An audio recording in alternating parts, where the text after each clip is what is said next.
Dear sisters and brothers, it's a great privilege for Brother Mark and I to be able to join together with you once again here in Pakistan. And we're mindful of the fact that we are high on a mountain. As far as I understand, we're about 8,000 feet up in the foothills of the Himalayas, and that is almost twice the height of the highest mountain in the United Kingdom. So from our perspective, we certainly are well up in the clouds. And the fact that we're here caused us to reflect upon the theme of mountains in the Bible. Throughout the time together, we will spend a number of occasions in which mountains feature highly. And I want to begin today with a simple reference to what the Gospel of Mark tells us in chapter 6 and verse 46. There we're told, after leaving Jesus' disciples, Jesus himself went up on a mountainside to pray. Now the context of this particular saying is one in which Jesus has been very busy. He has been active in his ministry in Galilee, in preaching and teaching, and frankly he is burnt out. Already in this chapter he's attempted to find some occasion for retreat together with his disciples, only for that retreat to be gate crashed by 5,000 men, women and children whom he ministered to and eventually fed. So Jesus is weary. He's weary too and troubled perhaps by the immediately preceding story in which his cousin John the Baptist has been put to death. Jesus was well aware that John was his forerunner, and the death of John must only have brought around him the sense of darkness and foreboding as he faced his own destiny. So Jesus is weary and he is troubled, and he went up on the mountainside to pray. Now I have a picture of Jesus climbing that mountain with finding it difficult to drag one foot after another in his weariness. I imagine he may even have sat down, found a tree and slept beneath that tree. I've made it a practice over the years of having a retreat once a year and a weekly retreat once and a daily retreat once a month. And I used to say to my people, don't imagine that when the pastor goes away for a retreat, he spends his entire time in what you might consider to be prayer. He might well be asleep, but asleep in his Father's arms.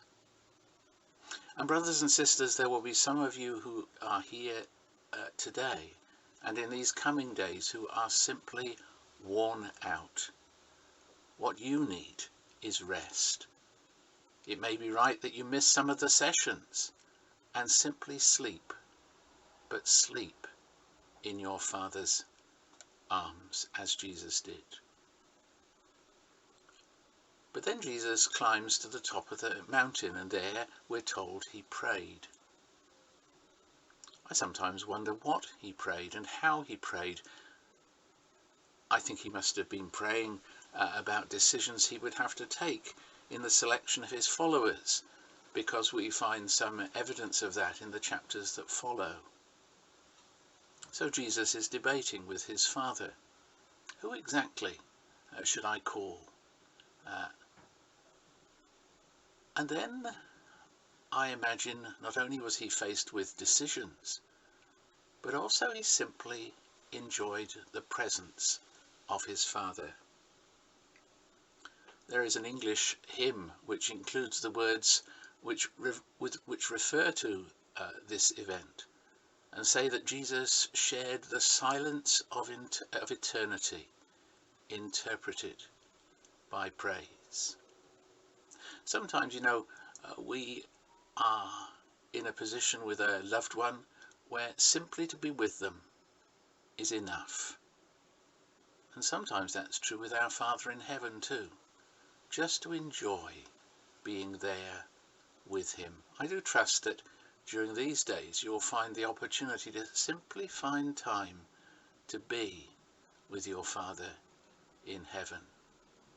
And that may well be wordless, but simply sitting and knowing that he loves you and that you love him. So Jesus enjoyed prayer even in his Father's arms while he was asleep. He was involved in decisions that he needed to take. He perhaps spent time simply enjoying the wordless presence of his Father. But he also, as he looked out, recognized there were challenges that he had to face in the immediate future. There down on the Lake of Galilee, his disciples were struggling with the strength of the wind against which they were rowing. And they still showed such little faith or understanding of him. You and I will be called in the coming days to return to our situations of ministry. And in that ministry we may well find exactly what Jesus found. People who were struggling with their faith. People whose faith seemed so small, perhaps little more than a mustard seed. But people who need our ministry as the disciples needed Jesus' ministry. So brothers and sisters, rest while you're here. Seek to get to know your Father better. Spend time in his arms and in wordless communion with him. And share with him those things that trouble your hearts. And be prepared for the challenge that the coming days will bring to each and every one of us as we seek to be faithful to the Lord Jesus.